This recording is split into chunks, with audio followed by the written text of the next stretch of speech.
Salam sejahtera Malaysia, denyut nadi suara rakyat bergema di channel ini. Jangan lupa tekan butang subscribe, like dan share. Malaysia kita punya, cintai Malaysiaku, kita jaga kita.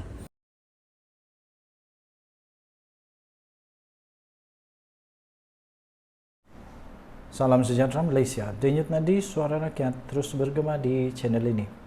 Kes saman Dr. Mahathir yang telah menyaman Anwar Ibrahim 150 juta.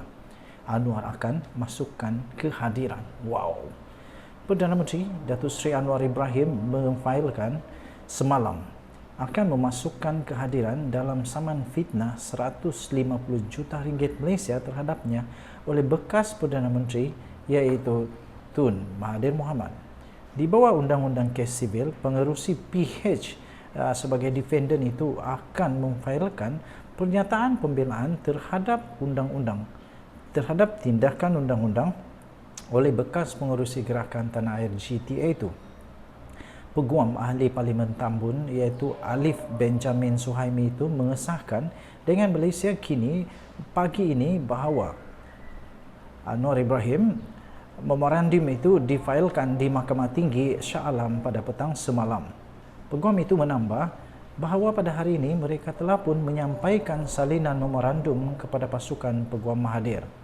Malaysia kini telah menghubungi pasukan peguam bekas Perdana Menteri itu dari firma guaman Law Practice of Rafiq Hay untuk mendapatkan maklum balas mengenai perkara itu. Di bawah Undang-Undang Sivil, Anwar mempunyai 14 hari dari tarikh kehadirannya untuk memfailkan pernyataan pembelaannya terhadap saman sivil Tun Mahathir. Pada 3 Mei yang lalu, bekas ahli Parlimen Langkawi itu telah memfailkan saman terhadap Anwar berhubung dakwaan bekas Perdana Menteri itu mengumpul kekayaan untuk kekayaan peribadi semasa berkuasa. Tindakan sivil atas ucapan dasar Presiden PKR pada Kongres Kebangsaan khas PKR Parti itu pada 18 Mac yang lalu. Melalui tuntutan mahkamah itu, plaintif mendakwa antara lain bahawa Datuk Seri Anwar Ibrahim telah membuat kenyataan tidak benar dan tidak berasas dengan niat untuk menimbulkan persepsi negatif terhadapnya. Mahathir juga mendakwa kenyataan itu bukan sahaja merosakkan imej dan reputasinya, tetapi turut memalukan dirinya serta keluarganya.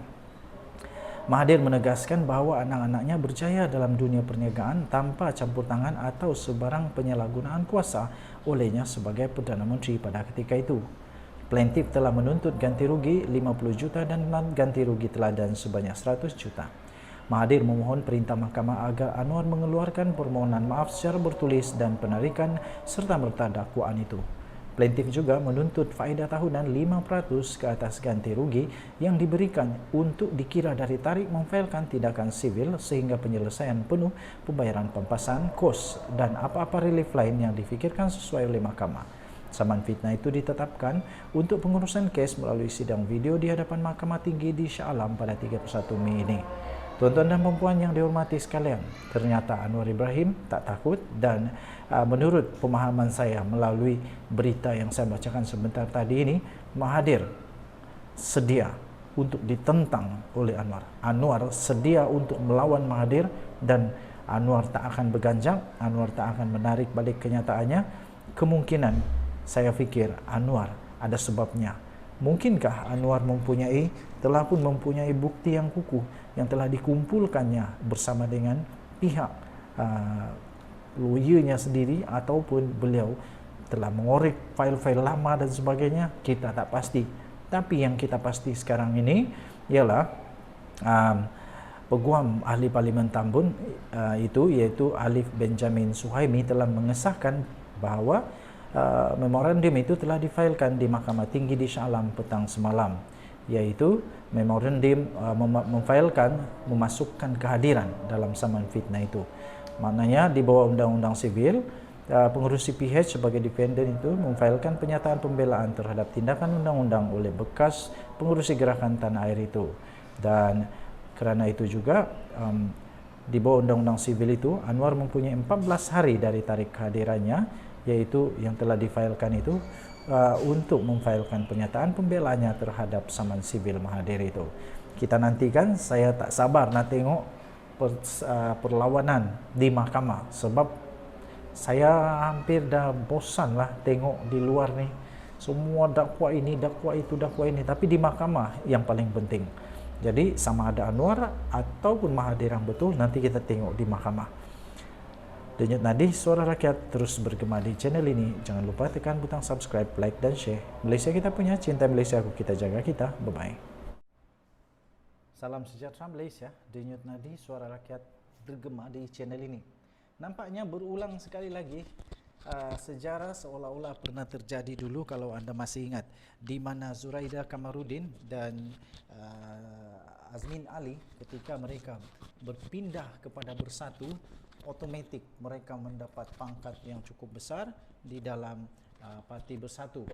Saya tidak pasti apa respon daripada ahli-ahli ataupun akar umbi Bersatu pada ketika itu, tetapi pastinya ada yang suka, ada yang tidak, kerana sudah ramai orang yang lama dengan Bersatu, tiba-tiba orang yang baru saja masuk Bersatu tiba-tiba dapat jawatan tinggi pula.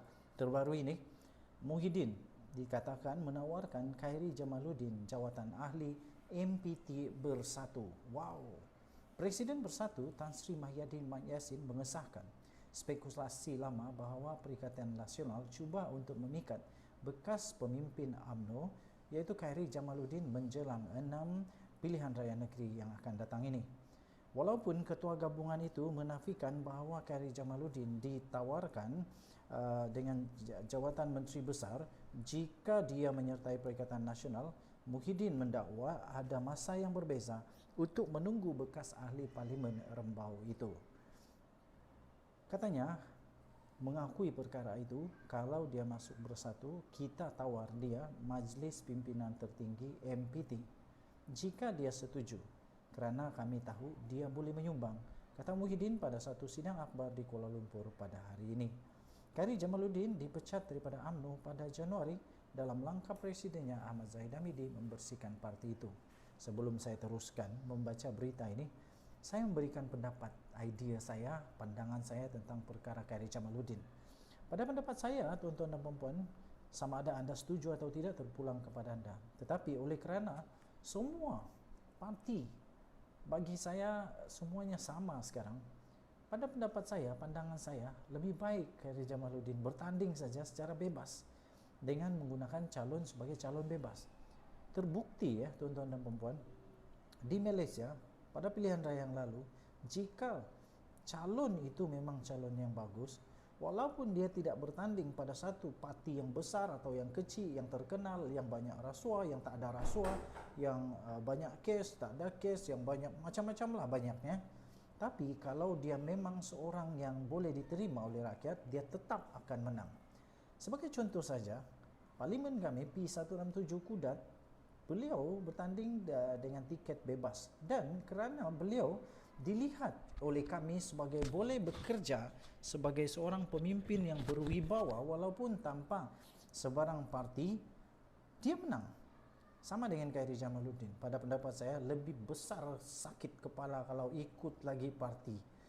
Lebih mudah, lebih senang, lebih berharga sebenarnya kalau Khairi Jamaluddin tidak bertanding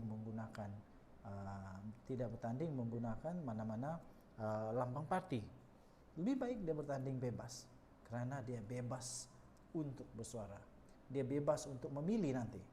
Walaupun tidak menunjukkan, saya sambung semula, walaupun tidak menunjukkan seberang langkah untuk menyertai semula politik sejak itu, Khairi membisu apabila dia hadir ke Majlis Aidilfitri anjuran Yayasan Gulf Amal Muhyiddin pada Sabtu yang lalu. Ditanya jika ini petanda akan menjadi ahli Khairi Jamaluddin, Muhyiddin berkata menjadi harapan semua dalam Perikatan Nasional.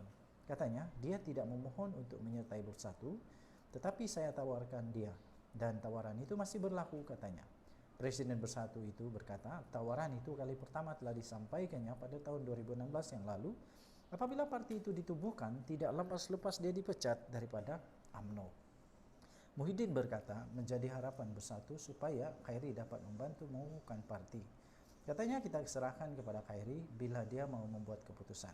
Kita tak nak gesa sangat. Dia seorang yang sangat bijak. Dia faham pilihan raya negeri akan datang. Kalau saudara KJ boleh fikirkan baik-baik, Sekarang masa yang baik untuk sertai bersatu, kata Tan Sri Muhyiddin Yassin. Semasa episod siaran Postcard 2 minggu yang lalu, Khairi berkata dia kini cenderung 90% untuk bersara daripada politik. Saya rasa itu lebih baiklah. Daripada sertai, lebih baik bersara. Kalau nak bertanding, bertanding dengan bebas. Dalam episod itu, dia turut menyoal tetamunya, iaitu bekas ahli Parlimen Bangi Ong Kian Ming, sama ada dia patut menyertai DAP atau tidak. Ong menjawab secara positif, berkata Khairi dan hos bersama siaran podcast itu, iaitu Saril Hamdan Sufyan, boleh menjadi calon Perdana Menteri untuk DAP. Denyut nadi, suara rakyat bergema di channel ini. Apa pendapat anda? Adakah Khairi Jamaluddin sesuai dengan bersatu? Ataupun anda pun turut bersetuju dengan saya bahawa Khairi Jamaluddin sepatutnya jangan masuk bersatu atau parti-parti yang lain, atau dia lebih baik untuk bertanding secara bebas? Kita jumpa lagi.